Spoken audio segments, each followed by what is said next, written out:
Hello and welcome to agro academy online learning platform. आज हम MPPC AEN 2013 का paper analysis करेंगे। आज की क्लास में रिमेनिंग 50 क्वेश्चंस को कवर करेंगे। आप सभी से रिक्वेस्ट है क्लास को पूरा देखें और क्लास की PDF हमारे टेलीग्राम से डाउनलोड कर लें। अगर आप RPSC AEN एग्जाम को लेकर सीरियस हैं और कंपटीशन से आगे रहना चाहते हैं तो एग्रो अकेडमी का फाउंडेशन बैच जरूर से ज्वाइन करें, जहां आपको क्रेडिबल फैकल्टी और क्वालिटी स्टडी मटेरियल प्रोवाइड किए जाते हैं। आज ही ज्वाइन करें, लिंक वीडियो डिस्क्रिप्शन में दिया गया है। अब क्लास में आगे बढ़ते हैं। बिल्कुल, तो आज का हमारा लक्ष्य साफ है। MPPSC असिस्टेंट एग्रीकल्चरल इंजीनियर 2013 के बचे हुए 50 सवाल, मतलब क्वेश्चन नंबर 51 से 99 तक, उनका एक एक करके विश्लेषण करना। हाँ, और हमारा फोकस सिर्फ सही जवाब पर नहीं होगा, हम ये भी समझेंगे कि उसके पीछे का कॉन्सेप्ट क्या है और बाकी ऑप्शंस गलत क्यों हैं। एग्जैक्टली, तो चलिए शुरू करते हैं। ठीक है, तो पहला सवाल क्वेश्चन नंबर 51।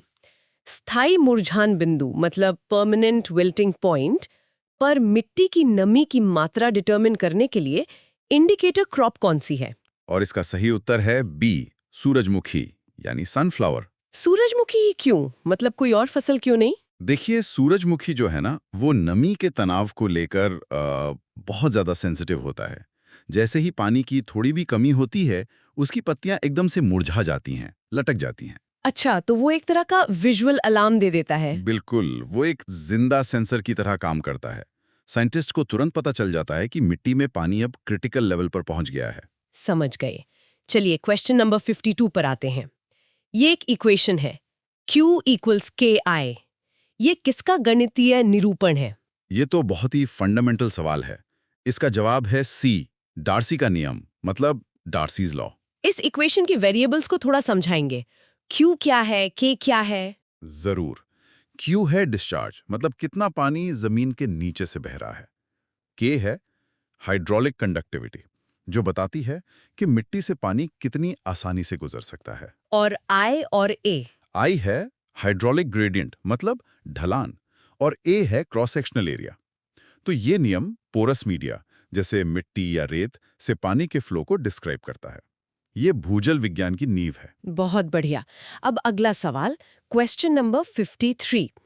जलभृत यानी एक्वाफर की पारगम्यता ट्रांसमिसिबिलिटी के डायमेंशंस क्या हैं? इसका उत्तर है B, L²T-1। ये L²T-1 कैसे आया? ये थोड़ा कंफ्यूजिंग लगता है। देखिए, ये बहुत सिंपल है। ट्रांसमिसिबिलिटी जो है वो हाइड्रोलिक कंडक्टिविटी, जिसके डायमेंशंस हैं Lt-1, और एक्वाफर की मोटाई, जिसका डायमेंशन है L, इन दोनों का प्रोडक्ट है। अच्छा, तो Lt-1 को L से मल्टीप्लाई किया तो L²T-1 बन गया। एग्जैक्टली, बस इतना ही है। ठीक है, अब आगे बढ़ते हैं। Question number 54। नलकूप मतलब ट्यूबवेल में ग्रेवल पैकिंग किसकी एक पतली परत होती है? इसका उत्तर है A, मोटे पदार्थ की कोर्स मटेरियल की। और ये ग्रेवल पैकिंग करते क्यों हैं? इसका पर्पस क्या है? इसका मेन पर्पस है महीन रेत को कुएं के स्ट्रेनर में आने से रोकना। ये एक तरह का फिल्टर है जो पानी के फ्लो को आसान बनाता है, लेकिन रेत को बाहर रखता है। Got it. चलिए क्वेश्चन नंबर 55। सबमर्सिबल पंप के बारे में दो कथन दिए गए हैं। पहला, ये पानी के नीचे रखा जाता है। दूसरा, ये उच्च हेड पर उच्च डिस्चार्ज देने में सक्षम है। और यहाँ पर C, दोनों कथन 1 और 2 सत्य हैं। हाँ, ये तो नाम से ही साफ है, सबमर्सिबल मतलब जो डूब सके। बिल्कुल। और ये पंप पानी को खींचने के बजाय धकेलता है, पुश करता है। इसीलिए गहरे कुओं से भी बहुत ऊंचाई तक पानी पहुंचा सकता है। ठीक है, नेक्स्ट क्वेश्चन 56। पंप की विशिष्ट गति यानी स्पेसिफिक स्पीड किसके बीच संबंध व्यक्त करती है? ये पंप की गति, पंप का डिस्चार्ज और कुल हेड, इन तीनों के बीच का संबंध है। तो सही ऑप्शन है C। और ये स्पेसिफिक स्पीड इम्पोर्टेंट क्यों है? इससे हमें पंप का टाइप और उसकी परफॉर्मेंस को क्लासिफाई करने में मदद मिलती है। मतलब ये जानने में कि कौन सा पंप किस काम के लिए बेस्ट है। ओके, अब एक न्यूमेरिकल सवाल। Question number 57। 120 हेक्टेयर के खेत के लिए ड्रेनेज कोएफिशिएंट की गणना करनी है अगर डिस्चार्ज 0.1 मीटर क्यूब सेकंड है। हाँ, इसके लिए एक सीधा फॉर्मूला है। डिस्चार्ज को सेकंड्स इन अ डे और 100 से गुणा करें और उसे एरिया इन स्क्वायर मीटर से डिवाइड कर दें। मतलब 0.1, 88,400, 100, 120, 10,000। बिल्कुल। और इसे सॉल्व करने पर जवाब आता है सी, 0.72 सेंटीमीटर। परफेक्ट। चलिए क्वेश्चन नंबर 58। क्षारीय मिट्टी अल्कलाइन सॉइल्स को बेहतर तरीके से कैसे सुधारा जाता है? इसका सबसे कारगर तरीका है सी, मिट्टी में जिप्सम मिलाना और फिर लीचिंग करना। ये प्रोसेस काम कैसे करता है? जिप्सम ऐसा क्या करता है? देखिए, क्षारीय मिट्टी में सोडियम बहुत ज्यादा होता है। जिप्सम में मौजूद कैल्शियम मिट्टी के कणों से सोडियम को हटाकर खुद उसकी जगह ले लेता है।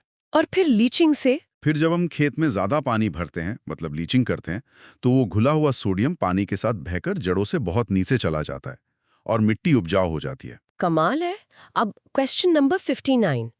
स्थिर अवस्था जल निकासी स्टेडी स्टेट ड्रेनेज के लिए ड्रेन स्पेसिंग किस समीकरण का उपयोग करके तय की जाती है? इसके लिए जो सबसे कॉमन इक्वेशन है वो है बी, हुगआउट का समीकरण, हुगआउट्स इक्वेशन। और ये इक्वेशन खास तौर पे कहाँ यूज होती है? ये शैलो इम्पर्वियस लेयर के ऊपर ड्रेनेज के लिए सबसे ज्यादा इस्तेमाल की जाती है। ठीक है। Question number 60। मोल्ड ड्रेनेज किस प्रकार की मिट्टी के लिए सबसे उपयुक्त है? मोल्ड ड्रेनेज सबसे अच्छा काम करती है सी, चिकनी मिट्टी में, क्लेई सॉइल में। चिकनी मिट्टी में ही क्यों? क्योंकि चिकनी मिट्टी अपने स्ट्रक्चर को बनाए रखती है। मोल हल जो जमीन के नीचे सुरंग बनाता है, वो चिकनी मिट्टी में स्टेबल रहती है, ढहती नहीं है। रेतीली मिट्टी में ये तुरंत ढह जाएगी। बहुत लॉजिकल है। अब आते हैं क्वेश्चन नंबर 61 पर। जिस मिट्टी में EC4 DSM से अधिक और ESP 15 से अधिक हो उसे क्या कहते हैं? जब EC और ESP दोनों ही हाई हों तो उसे सी, लवणीय क्षारीय मिट्टी यानी सेलाइन सॉडिक सॉइल कहते हैं। अच्छा, और अगर सिर्फ EC ज्यादा होता तो वो सेलाइन सॉइल होती, और अगर सिर्फ ESP 15 से ज्यादा होता तो वो सोडिक या अल्कलाइन सॉइल कहलाती। क्लियर। अब सिंचाई पर आते हैं। Question number 62। ड्रिप सिंचाई प्रणाली का कौन सा घटक सबसे अधिक लागत वाला है? ये एक इंटरेस्टिंग सवाल है। ज्यादातर लोग पंप या फिल्टर सोचेंगे, लेकिन सही जवाब है डी, लैटरल्स। लैटरल्स मतलब वो पतली पाइपें जो खेत में बिछी होती हैं, वो सबसे महंगी क्यों है? क्योंकि आपको हजारों मीटर पाइप चाहिए होती है, हर कतार के लिए एक पाइप। तो जब आप कुल लंबाई देखते हैं तो उसकी लागत बाकी सबसे ज्यादा हो जाती है। It's a game of scale. वाह, ठीक है। Question number 63। ड्रिप सिंचाई प्रणाली को लैटरल में कितने प्रतिशत दबाव भिन्नता प्रेशर वेरिएशन पर डिजाइन किया जाता है? स्टैंडर्ड डिजाइन क्राइटेरिया है सी, 10%। और ये 10% की लिमिट क्यों रखी जाती है? ताकि ये सुनिश्चित हो सके कि लैटरल के शुरू से लेकर आखिर तक हर पौधे को लगभग बराबर पानी मिले। यूनिफॉर्मिटी के लिए बहुत जरूरी है। राइट। Question number 64। ड्रिप सिंचाई में एमिटर डिस्चार्ज किस आधार पर तय किया जाता है? ये तय होता है डी, मिट्टी की घुसपैठ क्षमता, इन्फिल्ट्रेशन कैपेसिटी ऑफ सॉइल के आधार पर। इसका क्या मतलब हुआ? मतलब पानी देने की रफ्तार मिट्टी के पानी सोखने की रफ्तार से ज्यादा नहीं होनी चाहिए, वरना पानी जड़ों में जाने के बजाय बह जाएगा, रन ऑफ हो जाएगा। बिल्कुल सही। अब क्वेश्चन नंबर 65। भारत में कौन सी स्प्रिंकलर प्रणाली सबसे अधिक उपयोग की जाती है? भारत में सबसे ज्यादा पॉपुलर है बी, पोर्टेबल सिस्टम। पोर्टेबल क्यों? क्योंकि इसकी इनिशियल कॉस्ट कम होती है और किसान इसे आसानी से एक खेत से दूसरे खेत में ले जा सकते हैं। फ्लेक्सिबिलिटी ज्यादा है। ठीक है। Question number 66। ड्रिप सिंचाई प्रणाली फसलों की बेहतर पैदावार क्यों देती है? इसका सबसे सटीक कारण है सी, यह कम अंतराल पर पूरे खेत को लगभग बराबर पानी प्रदान करती है। मतलब ये पौधे को कभी भी पानी का स्ट्रेस महसूस नहीं होने देती। एग्जैक्टली। जड़ क्षेत्र में हमेशा आइडियल मॉइस्चर लेवल बना रहता है, तो पौधा अपनी पूरी एनर्जी ग्रोथ में लगाता है। अंडरस्टूड। Question number 67। स्प्रिंकलर सिंचाई विधि लगभग सभी फसलों के लिए उपयोग की जा सकती है सिवाय सी, धान और जूट के। धान और जूट क्यों नहीं? क्योंकि इन फसलों को लगातार पानी में डूबे रहने की जरूरत होती है स्टैंडिंग वाटर की, जो स्प्रिंकलर से मुमकिन नहीं है। Make sense. अब विषय बदलते हैं और फार्म मशीनरी पर आते हैं। Question number 68। 4 stroke 4 cylinder engine का फायरिंग ऑर्डर क्या है? इसका स्टैंडर्ड फायरिंग ऑर्डर है सी, 1342। ये ऑर्डर इतना स्पेसिफिक क्यों होता है? 1 2 3 4 क्यों नहीं? ये इंजन के बैलेंस और स्मूथ ऑपरेशन के लिए बहुत जरूरी है। 1342 ऑर्डर से इंजन में वाइब्रेशंस कम होते हैं और वो स्टेबल चलता है। इंटरेस्टिंग। Question number 69। मिट्टी में कुछ गहराई पर बनी कठोर परत हार्ड पैन को तोड़ने के लिए किस उपकरण की सिफारिश की जाती है? हार्ड पैन तोड़ने के लिए सबसे इफेक्टिव टूल है डी सबसॉइलर। ये मोल्ड बोर्ड हल से कैसे अलग है? ये एमबी प्लाव से कहीं ज्यादा गहराई तक जाता है। इसका काम ही गहरी जुताई करके उस कठोर परत को तोड़ना है ताकि जड़ें और पानी नीचे जा सकें। ठीक है। Question number 70। मुख्य हल के तल के ठीक सामने एक छोटा रिबन जैसा कुंड किसके द्वारा पलटा जाता है? ये काम सी जॉइंटर का है। जॉइंटर और कोल्टर में क्या फर्क है? कोल्टर जमीन को वर्टिकली काटता है, जबकि जॉइंटर घास फूस और ऊपरी मिट्टी की एक पतली परत को पलटकर कुंड के नीचे डाल देता है ताकि वो पूरी तरह से दब जाए। चलिए अब क्वेश्चन नंबर 71। हंटिंग गवर्नर कैसा होता है? हंटिंग गवर्नर अधिक सेंसिटिव होता है, मोर सेंसिटिव। हंटिंग का मतलब क्या है यहाँ? हंटिंग का मतलब है कि गवर्नर स्पीड में छोटे से बदलाव पर भी बहुत तेजी से ओवररिएक्ट करता है, जिससे इंजन की स्पीड स्टेबल होने के बजाय ऊपर नीचे होती रहती है। अच्छा, अब क्वेश्चन नंबर 72। एक बैल अपने शरीर के वजन के बराबर औसत बल लगाता है, कितना? ये एक स्टैंडर्ड थंब रूल है। जवाब है ए 10वां हिस्सा 1/10। कृषि शक्ति की कैलकुलेशन में इसे यूज करते हैं। ठीक है। Question number 73। पेट्रोल इंजन की specific fuel consumption diesel engine की तुलना में बी अधिक होती है, मोर देन। ऐसा क्यों? डीजल ज्यादा एफिशिएंट होता है। हाँ, डीजल इंजन की थर्मल एफिशिएंसी पेट्रोल इंजन से काफी ज्यादा होती है। वो ईंधन की हर बूंद से ज्यादा काम निकालता है। Right. Question number 74 engine cooling system पर है। पहला कथन पेट्रोल इंजन का ऑपरेटिंग तापमान 71-82 डिग्री सेल्सियस है। दूसरा कथन थर्मोस्टैट वाल्व 60-65 डिग्री सेल्सियस पर खुलना शुरू होता है। इसमें कथन 1 सत्य है लेकिन कथन 2 असत्य है। कथन 2 गलत क्यों है? क्योंकि थर्मोस्टेट आमतौर पर लगभग 80-82 डिग्री सेल्सियस के आसपास खुलना शुरू होता है ताकि इंजन अपने ऑप्टिमल ऑपरेटिंग टेम्परेचर पर पहुंच सके। 60-65 बहुत कम है। Okay, got it. एक और न्यूमेरिकल, क्वेश्चन नंबर 75। एक 2.5 मीटर चौड़े कंबाइन की 8 घंटे में क्षेत्र क्षमता क्या होगी अगर गति 4 किलोमीटर पर आवर और दक्षता 60% है? फील्ड कैपेसिटी का फॉर्मूला है width speed time efficiency by 10। 2.5 480 0.60 by 10। ये 48-10 हुआ। नहीं, एफिशिएंसी 0.60 है। तो 2.5 गुणा 4 10 हुआ, 10 गुणा 8 80 हुआ, 80 का 60% होता है 48। तो 48 हेक्टर 8 घंटे में। ओहो, फॉर्मूले में 10 से डिवाइड नहीं होगा क्योंकि टाइम दिया हुआ है, तो 4.8 हेक्टर होगा। हाँ, माफ कीजिएगा, WSE बाय 10 होता है प्रति घंटे के लिए। 8 घंटे के लिए उसे 8 से गुणा करेंगे तो 2.5 4 0.60 8 बाय 10। नहीं, ये फॉर्मूला है area equal to WST by 10। तो 2.54 8 बाय 0.60, ये तो 4.8 ही आ रहा है। हाँ, 4.8 हेक्टेयर ही सही है। तो उत्तर हुआ बी 4.8 हेक्टेयर। बिल्कुल, कैलकुलेशन में थोड़ा कंफ्यूजन हो गया। सही जवाब 4.8 हेक्टर है। कोई बात नहीं। अब question number 76। Loop type threshing cylinder आमतौर पर किस में उपयोग किए जाते हैं? लूप टाइप सिलेंडर खासतौर पर डी गेहूं थ्रेशर में इस्तेमाल होते हैं। ठीक है। Question number 77। ट्रैक्टर का सेंटर ऑफ ग्रेविटी अगर सामने के पहियों की ओर शिफ्ट हो जाए तो क्या समस्या हो सकती है? अगर वजन आगे चला गया तो सी स्टीयरिंग में दिक्कत होगी। स्टीयरिंग में क्यों? क्योंकि पिछले पहियों पर वजन कम हो जाएगा जिससे ट्रैक्शन घटेगा और आगे ज्यादा वजन होने से स्टीयरिंग बहुत भारी और मुश्किल हो जाएगा। समझ गई। Question number 78। स्टील के पहियों की तुलना में वायवीय पहिए न्यूमैटिक व्हील्स का क्या फायदा है? सबसे बड़ा फायदा है सी घटी हुई रोलिंग प्रतिरोध, डिक्रीज्ड रोलिंग रेजिस्टेंस। रोलिंग प्रतिरोध कम होने से क्या होता है? इससे ट्रैक्टर को आगे बढ़ने में कम ताकत लगानी पड़ती है, मतलब बेटर ट्रैक्शन, कम सॉइल कंपैक्शन और बेहतर fuel efficiency. Great. Question number 79। ये थोड़ा टेक्निकल है। हल्के शेयर विंग से 34 आकार की दूरी पर स्थित बिंदु जहां क्षैतिज और ऊर्ध्वाधर बलों का परिणामी कार्य करता है क्या कहलाता है? इस बिंदु को ए प्रतिरोध का केंद्र, सेंटर ऑफ रेजिस्टेंस कहते हैं। ठीक है। अगला क्वेश्चन नंबर 80। एक और फील्ड कैपेसिटी का सवाल। 1.2 मीटर चौड़ी सीड ड्रिल की 8 घंटे में प्रभावी क्षेत्र क्षमता क्या होगी?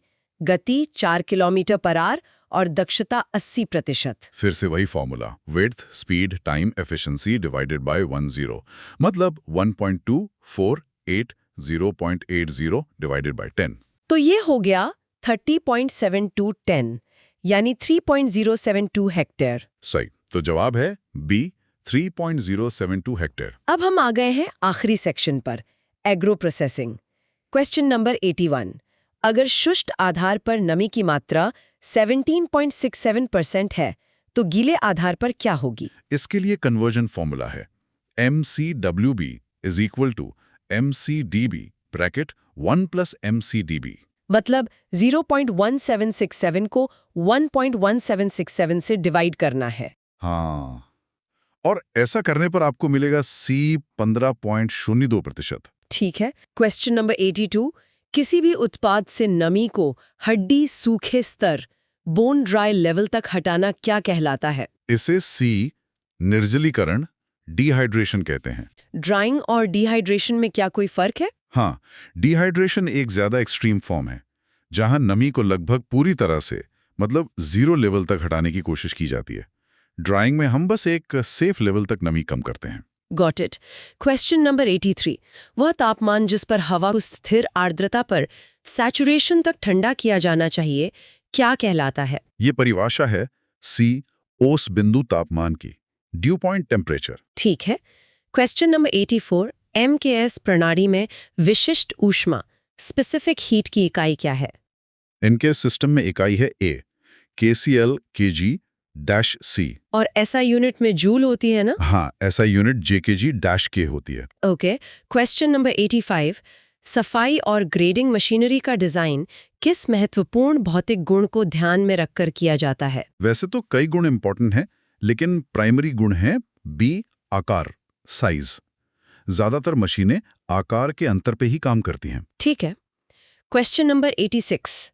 दानेदार सामग्री का वास्तविक घनत्व ट्रू डेंसिटी किसके द्वारा निर्धारित किया जा सकता है? ट्रू डेंसिटी मापने के लिए हम B, पाइग्नोमीटर का उपयोग करते हैं। ये बल्क डेंसिटी से कैसे अलग है? बल्क डेंसिटी में दानों के बीच की हवा का वॉल्यूम भी शामिल होता है, जबकि ट्रू डेंसिटी में सिर्फ दाने का वॉल्यूम होता है, बिना हवा के। क्लियर।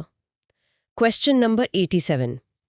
जब किसी उत्पाद से नमी के नुकसान की दर आसपास से नमी प्राप्त करने की दर के बराबर होती है तो उत्पाद किस अवस्था में होता है? इस अवस्था को B, संतुलन, इक्विलिब्रियम कहते हैं। इसे इक्विलिब्रियम मॉइस्चर कंटेंट या EMCB कहते हैं। ठीक है। Question number 88। EMC के लिए एक इक्वेशन दी है 1RH = E - CTm²। ये किसने सुझाई थी? ये EMC मॉडलिंग की एक बहुत प्रसिद्ध एम्पिरिकल इक्वेशन है जिसे C. हेंडरसन ने दिया था। ओके। Question number 89। शुद्ध पानी की तुलना में पानी के घोल का हिमांक फ्रीजिंग पॉइंट क्या होगा? पानी में कुछ भी घोलने पर उसका फ्रीजिंग पॉइंट B कम हो जाता है। इसे फ्रीजिंग पॉइंट डिप्रेशन कहते हैं। ठीक है। Question number 90। पानी के वाष्पीकरण की गुप्त ऊष्मा लेटेंट हीट ऑफ वेपराइजेशन क्या है? स्टैंडर्ड वैल्यू है B, 540 कैलकेजी।